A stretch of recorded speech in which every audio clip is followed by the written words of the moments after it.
Hey guys, how's it going? I figured I would show you how I sometimes clean up parts. This is a junk tricycle. It's got a basket front and rear, and I've been using it for years. It works great to throw chainsaw parts in to hold them. Keeps them up off the ground so I'm not blasting mud back on them. But as you can see, this is that Jonsered. I just kind of quick popped it apart so I can, get to washing it a little bit better to assess it.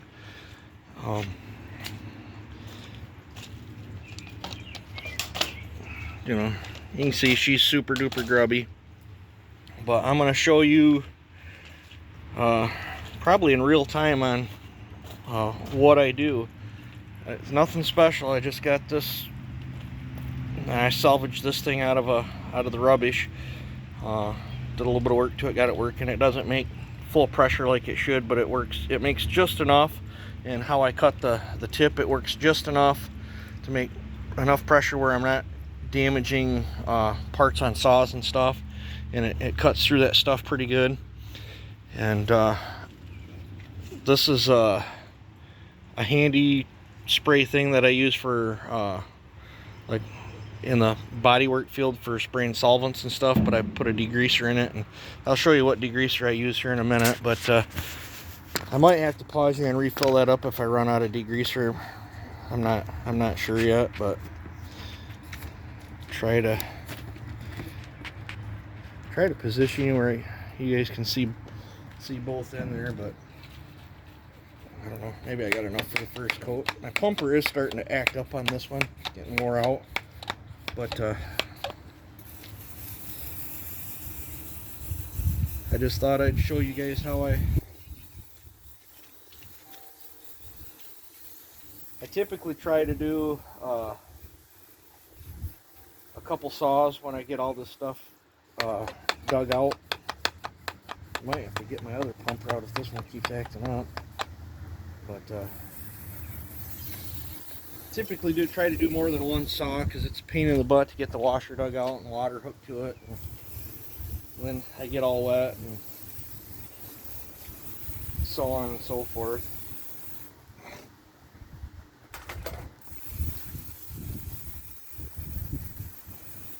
This is just about out of degreaser. Let me pause you guys and go fill this back up just a second. Alright, topped her back off with degreaser. It's like I gotta hold it up here for a second for the air to get in. Didn't used to be that way. It used to be you could pump it just as fast as you could get it in there, but it is getting old. Try not to get this stuff that missed it.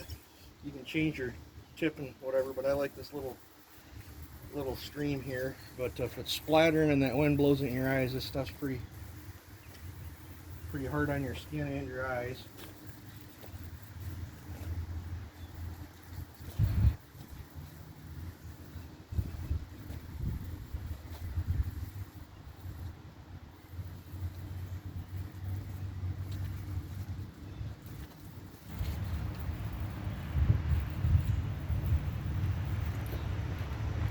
I mean, you guys do this at your own risk. I mean, I've not had it happen a lot, but every now and then, pressure washing a saw or whatever, sometimes you might run into an ignition issue or something.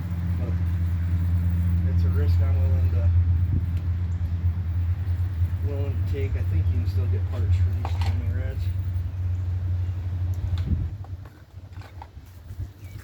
Probably need some Husqvarna oil or something for that in the DVD.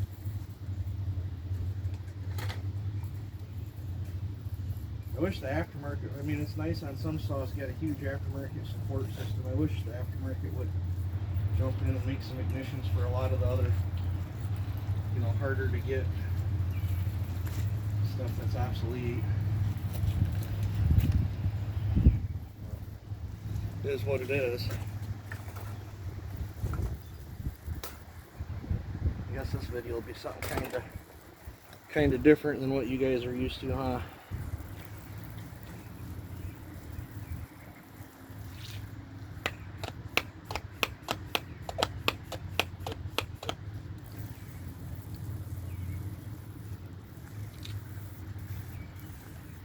And I have that pressure washer hooked up to my hot water tank in the house. So it's not even super hot water, but that hot water makes a huge difference.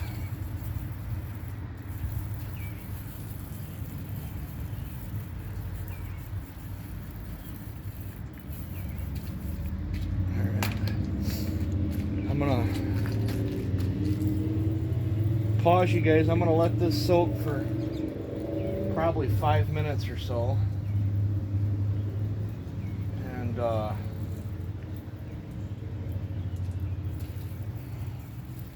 after that I'll turn you guys back on. You can watch me wash it. But after I show you the results of this degreaser and stuff, I've used this degreaser in building all my race engines and mud bogging engines and transmissions. I've used this stuff for forever. It's, God, probably 25, 28 years, maybe. It's good stuff. It is hard on the hands, but and what's cool is you can get it at Walmart. So I will show it to you in case any of you guys are. And that's just about out. Alright, I'm going to pause you. I'm going to refill that up while this stuff's soaking, and then I'll come out and wash this. Alright guys, I'm back. It's been, I don't know, 5-8 minutes, something like that. This is just a junky pressure washer. It doesn't, I have to keep the trigger down when I turn it on, the way I've got it all cocked together. But, not much pressure.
Alright, that's the first go around. It probably should have safety glasses on. I had safety squints engaged. Somehow don't think my electrical cord's up to code because I'm out here in my safety slip-ons that are sopping wet now, and I'm getting tingles. Apparently it's letting me know that I got some electricity going to me. That's all good. This stuff is very, very hard on your hands. You definitely don't want to get it in your eyes. But it's a very good cleaner. As far as being water soluble or whatever, it's the best degreaser I've ever found. I haven't found anything better. Solvent wise, no, there's some solvent stuff that's way better, but I don't typically use much solvent stuff like on crankshafts and stuff like that. I typically just end up using gasoline or kerosene or something. I used to have a parts washer, but all that thing was a big headache. It was a collect all for everything. It just get plugged up with crap, and then at the end of the month or whatever, you got a whole tub of sludge in the bottom you don't know what to do with. So I cut up a gas can, and I just use a gas can to wash the small parts in with a brush, blow it off, and then whatever's done with that, I'll just feed it through my wood stove. And then during the summer months or whatever, I save it up in 5-gallon buckets, and I'll feed it in the wood stove in the winter time. I should have removed that plastic shroud, but this is just a preliminary cleanup. Kind of check the saw over. I don't know nothing about this, so I bought it for $100. I'm hoping the cylinder, it's got really good compression. I'm hoping the cylinder's good in it, but I was gonna tear it all apart and steal the cylinder off for that full wrap one, but I don't know what I'm gonna do. I'd like to build this. I'm gonna let this sit for another 5 minutes or so, so I'm gonna pause you. I'm gonna go get this stuff off my hands. All right, I'm back. Sometimes I won't turn it on. I'll just use the stream here. But yeah, I'm gonna have to. That's whatever's caked on in there is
pause you guys for the next part, and then I'll show you. I'm not sure if you guys are gonna like this part or not, but I'm gonna show you blowing it off out here.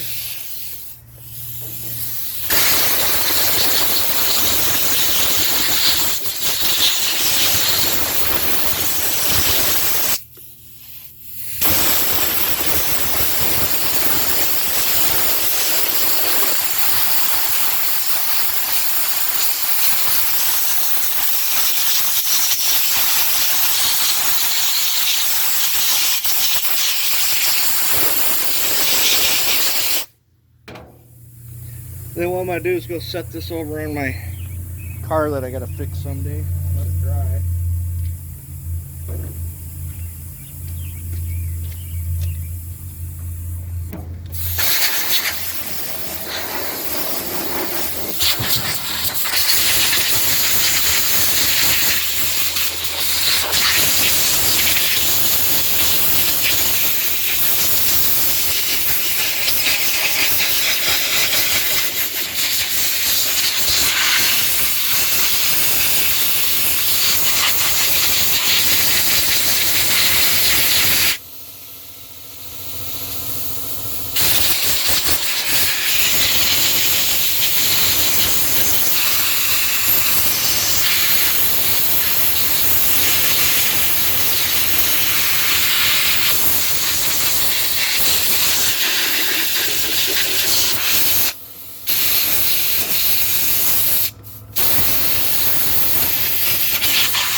Okay, sorry you guys got to hear the compressor.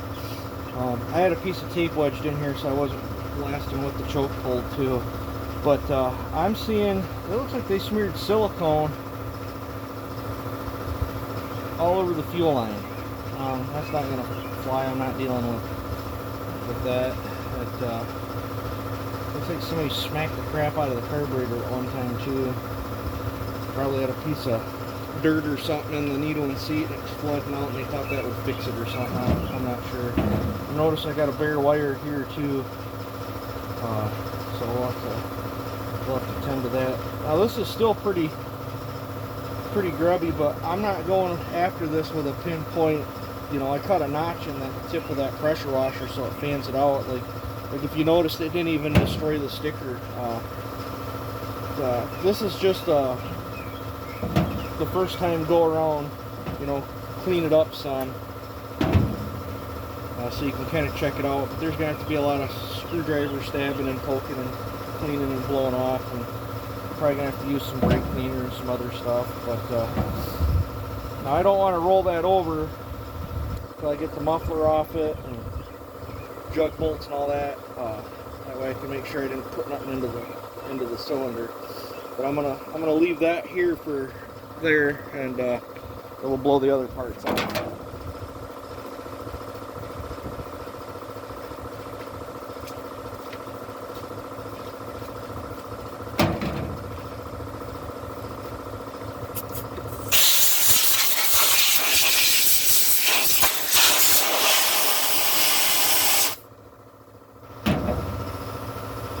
I hit that pretty hard with the washer, but I'm going to have to probably come in here with some gas and a brush and scrape that stuff out.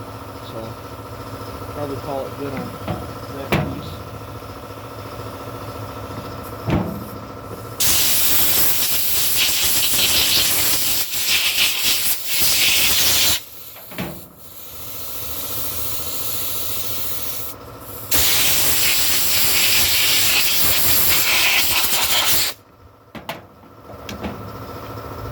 going to pause you. I'm going to shut that compressor off, and then we'll do a walk around there.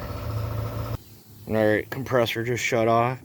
But I mean, compared to what this was, that looks a whole lot better. I think I'm going to let it sit out here in the sun for a little bit. But see, I didn't even damage that sticker with that pressure washer. But I still got a lot of, this thing still needs a lot of cleaning up. And I still don't even know what I'm going to do with the saw yet. But everything's a mess. So, but right here's that, what is that, 520 SP. It's a clamshell from what I can tell, but it looks like it's a clamshell I can do machine work to. So I got a 372 carburetor coming. This carb's in pretty bad shape. I don't even think I'm gonna mess around with buying a kit for it. Seems how I didn't notice this buying it. That tells you how observant I was. I was just, you know, when I was going through that guy's lot of saws, I just saw it was complete and bought it. But at first glance, I thought this was just bare magnesium, but somebody's JB welded up the tank, and it's got a few spots here where it's starting to corrode. So I think I'll probably clean that up some, and I'll probably apply some JB weld elsewhere on the tank just for extra precaution. But I think we're gonna make a fun saw out of this one, I think, guys, or at least give it a go. It might not turn out, I don't know. At the very worst, I wasted 75 bucks. But that cleaner that you guys just watched me use is this stuff right here, Super Clean. Now, I've used this stuff for years. I can remember when it said Castrol Super Clean. This stuff's I've used it for cleaning engine parts for when I was building drag racers, when I used to port a lot of V8 cylinder heads. I use this stuff for everything. It's good stuff. I can remember when it used to be about $6 a gallon. It jumped up there for a while, where it was about $12 a gallon, and then it kind of come back down in price. It's been hovering right around at Walmart for between $8 and $9 a gallon. But I generally, there's 5 or 6 gallons I've got stashed over there. I typically keep at least 4 gallons on hand at all times with this stuff. And then when I got to use chemicals or whatever, instead of having a parts washer, I just got a gas can with a brush. I'll put some gas, even though gas is still crazy stupid expensive right now. It's still cheaper to put a half gallon of gas in that bucket than it would be 5 cans of brake cleaner, because I can get more parts washed with it that way, and then I'll use the brake cleaner to rinse off my gas residue and the little fines and blow them off. So that's how I do that. Sometimes I'll use diesel fuel, sometimes I'll use kerosene. Just depends on whatever I got floating around in the can. But I hope you guys enjoy this video. It's something a little different. So let me know if this is more stuff you guys want to see in the future or not. Just let me know. So you guys enjoy your day. Have a good one.